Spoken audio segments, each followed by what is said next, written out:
Innal hamdalillah alladzi nahmaduhu wa nasta'inu wa nastaghfiruh wa na'udzu billahi min syururi anfusina wa min sayyiati a'malina may yahdihillahu fahuwal muhtad wa may yudlil falan tajida lahu waliyyan mursyida. Asyhadu an la ilaha illallah wahdahu la syarikalah wa asyhadu anna Muhammadan abduhu wa rasuluh wa huwa asyrafil anbiya'i wal mursalin wa khataman nabiyyin wa rahmatan lil alamin. Inni usikum wa iyaya bitaqwallah faqad fazal muttaqun. Ittaqullaha haqqa tuqatih wa la tamutunna illa wa antum muslimun. Qalallahu ta'ala fi kitabihil karim. A'udzu billahi minasy syaithanir rajim. Bismillahirrahmanirrahim. Qad aflahal mu'minun alladzina hum fi salatihim khashi'un. Sadaqallahu. Bapak-bapak, saudara-saudaraku serta anak-anak kami sedang jemaah Jumat rahimahullah, kita perbaharui rasa syukur kita kepada Allah Subhanahu wa taala. Alhamdulillah, di siang hari ini Allah turunkan berkahnya hujan. Allah kumpulkan kita di rumahnya ini dalam rangka melaksanakan ibadah Jumat yang merupakan fardhu ain bagi kita. Kita sangat berharap mudah-mudahan patah-patah doa kita, zikir kita, ruku dan sujud kita Allah terima sebagai amal yang soleh di sisinya. Amin. Selawat beriring salam buat baginda Rasulullah Muhammad sallallahu alaihi wasallam dengan iringan doa Allahumma salli ala Muhammad wa ala ali Muhammad. Ma'asyiral muslimin sedang jemaah Jumat rahimakumullah, khatib menasihati diri sendiri dan tentu mengajak, berwasiat kepada kita semua yang berhadir. Marilah sama-sama kita tingkatkan keimanan dan ketakwaan kita kepada Allah Subhanahu wa taala. Tentu dalam bentuk beramal nyata, amal itu kita lakukan karena amal kebajikan inilah yang akan senantiasa menemani kita nanti di akhirat sana. Kaum muslimin yang berbahagia, ayat yang kita bacakan di muqaddimah khutbah tadi terdapat dalam surat 23 surah Al-Mu'minun ayat 1 dan 2. Berangkat dari ayat ini kita beri judul khutbah kita, menghadirkan hati dan pikiran dalam sholat.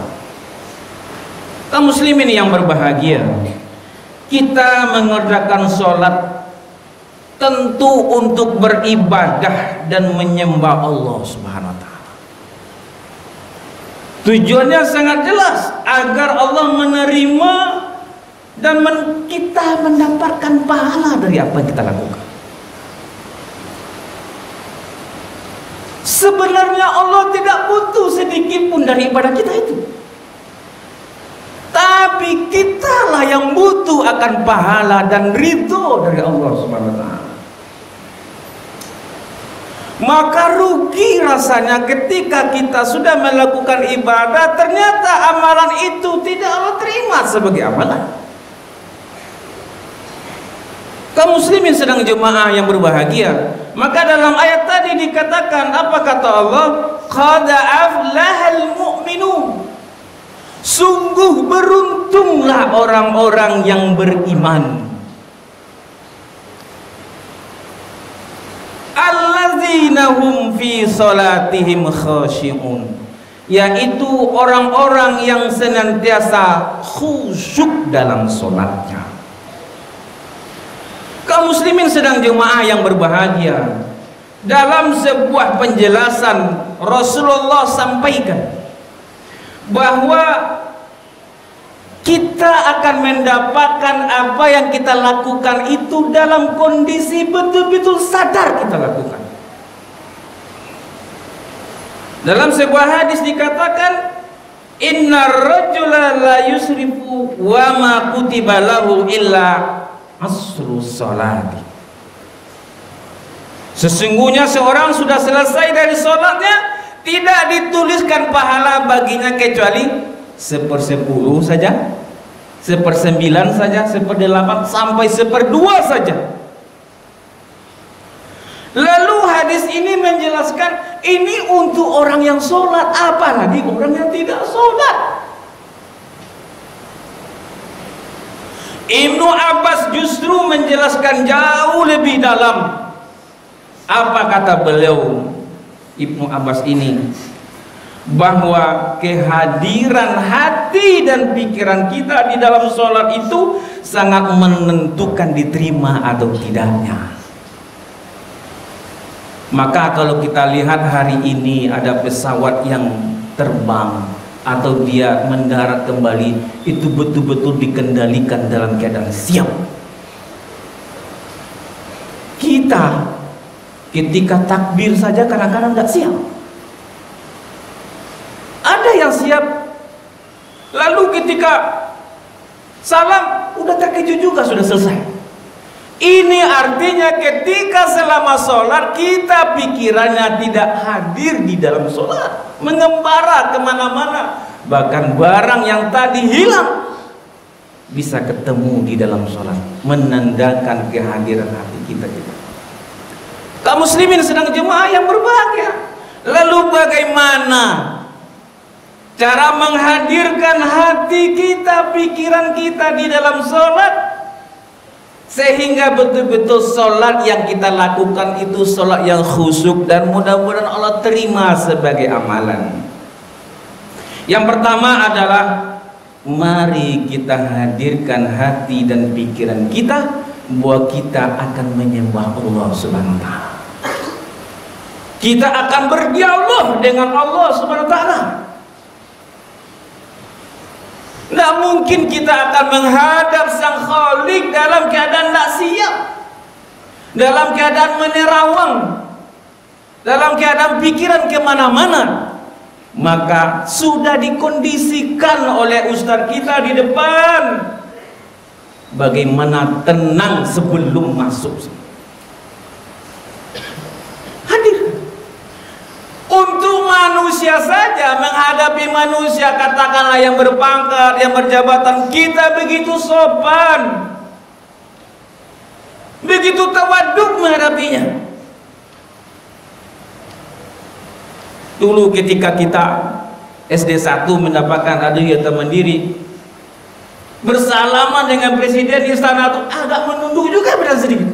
Ini kepada manusia, apalagi kepada Allah, jauh sebenarnya yang harus kita hadirkan hati kita, pikiran kita. Maka anak-anak ustaz, cuma khusyuk, jangan terpengaruh dengan teman-teman sebelah kita. Khusyuk. Makanya ustaz-ustaz sudah dibagi pun dalam satu staf ada ustaz kita yang hadir di sana, salah satunya supaya antum khusyuk sholatnya. Yang kedua adalah jauhkan dan singkirkan hal-hal yang akan mengganggu dari sholat itu sendiri. HP yang masih hidup mestinya kita matikan.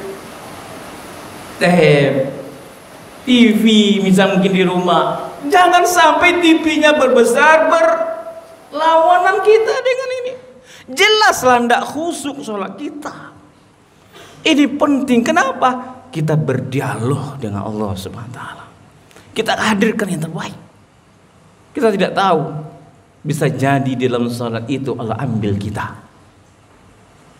Kalau sholatnya khusyuk, sholatnya luar biasa, bagus. Tapi kalau sholatnya main-main Allah ambil, tentu ini yang tidak kita inginkan.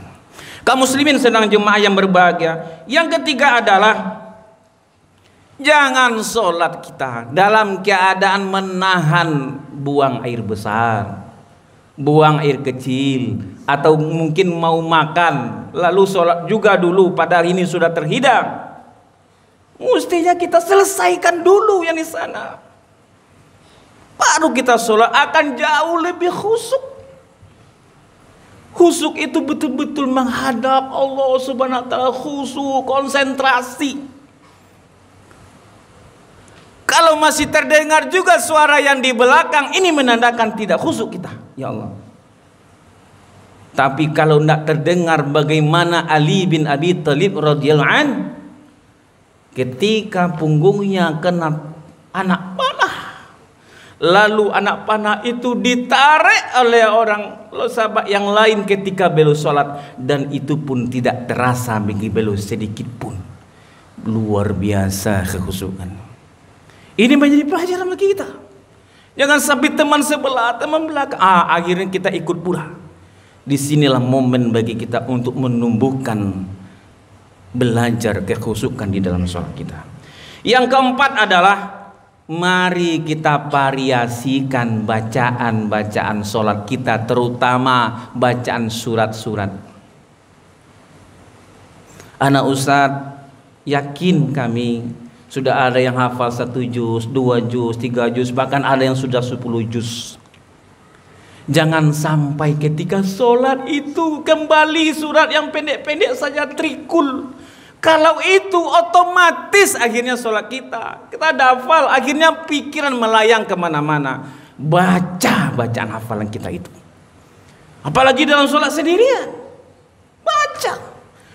Murojaah sekaligus. Luar biasa nilai. Ini akan membuat kekhusyukan luar biasa. Tapi kalau trikul yang kita baca, surat-surat pendek kita sudah hafal, pikirannya pasti kemana. Betapa banyak dari para ustazah yang sudah nyampaikan sama-sama takbir dengan ustaz. Bahkan ustaznya lebih duluan takbir.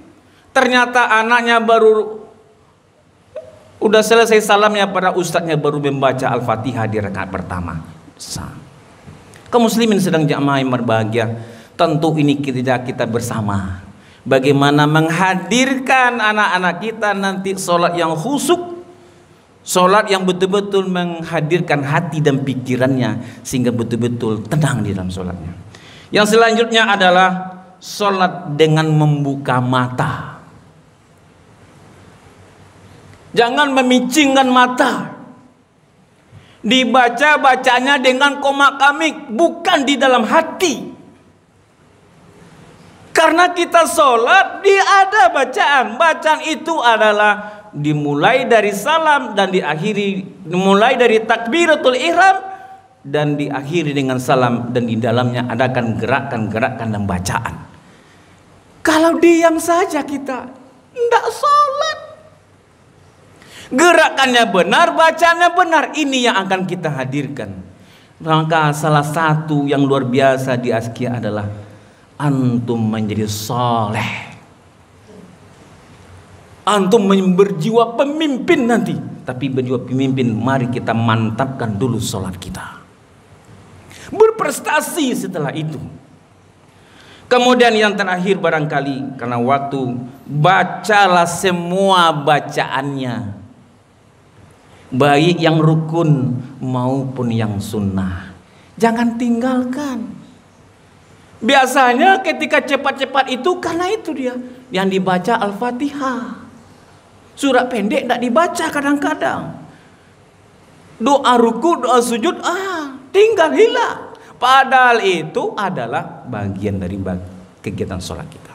Mudah-mudahan Allah kuatkan kita, para guru-guru, untuk senantiasa tersenyum selalu melihat anak-anak kita.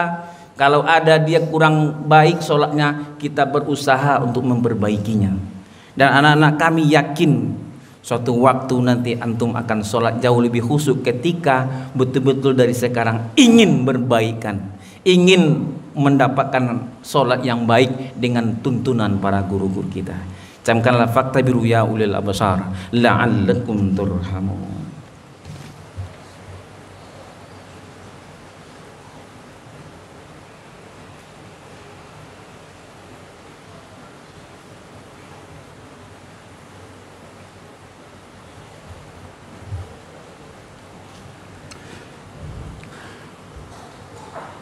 Alhamdulillahirabbil alamin.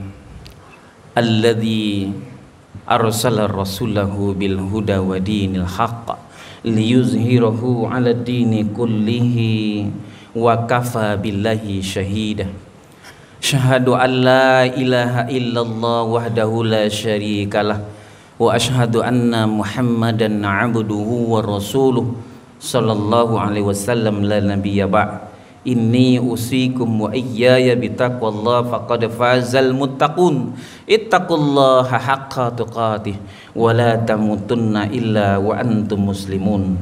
Qala Allah ta'ala fil Qur'anil Karim, a'udzu billahi minasyaitonir rajim. Bismillahirrahmanirrahim. Wasta'inu bis sabri was shalah wa innaha lakabiratun illa 'alal khashi'in. Mintalah pertolongan kepada Allah dengan sabar dan sholat, dan sesungguhnya yang demikian itu amat berat bagi orang kecuali orang-orang yang khusyuk dalam sholatnya. Innallaha wa malaikatahu yusholluna 'alan nabi ya ayyuhalladzina amanu shallu 'alaihi wa sallimu taslima. Allahumma shalli 'ala sayidina Muhammad wa 'ala ali sayidina Muhammad kama shallaita 'ala sayidina Ibrahim wa 'ala sayidina Ibrahim wa barik 'ala sayidina Muhammad wa 'ala ali sayidina Muhammad kama barakta 'ala sayidina Ibrahim wa 'ala sayidina Ibrahim fil 'alamina innaka Hamidum Majid. Allahumma ighfir lil mu'minina wal mu'minat wal muslimina wal muslimat al ahya'i minhum wal amwat innaka sami'un qaribun mujibu da'wat amin ya qadal hajat. Allahumma ighfir lana dhunubana wa liwalidina warhamhum kama rabbawna shighara. Allahumma innaka afuwun karimun halimun tuhibbul afwa fa'fu anna ya karim. La ilaha illa anta subhanaka inna kunna minadh dhalimin. Rabbana zalamna anfusana wa illam taghfir lana wa tarhamna lanakunanna minal khasirin. Rabbana taqabbal minna innaka antas samiul alim wa tub alaina ya maulana innaka antat tawwabur rahim. Rabbana atina fid dunya hasanah wa fil akhirati hasanah wa qina azabannar. Ibadallah, innallaha ya'murukum bil adli wal ihsan wa ita'izil qurba wa yanha 'anil fahsya'i wal munkar wal baghi ya'izukum la'allakum tadhakkarun. Fadhkurullahal azim yazkurkum wad'u yastajib lakum wa la dzikrullahi akbar. Aqimis shalah.